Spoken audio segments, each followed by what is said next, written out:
কেমন হবে তা ওই দেশের কাজ নির্ধারণ করবে।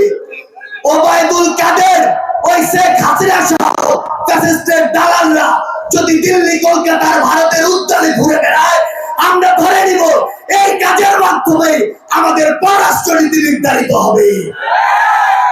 আমরা কোন দেশের সাথে ওই দেওয়ার সম্পর্কে বিশ্বাসী না। আমরা প্রয়োজন হলে আরো রক্ত দিব, তবে আমাদের এই যে সমতার সম্পর্ক, সমতার পররাষ্ট্রনীতি, সেটি বাস্তবায়ন করব। আমরা আমাদের চোখের সামনে দেখি আমাদের মায়েরা তার সন্তানের জন্য কাঁদছে। আমাদের 6 বছর বয়সের একজন সন্তানকে হারিয়ে আমাদের বাবারা কাঁদছে। আজান হচ্ছে কি?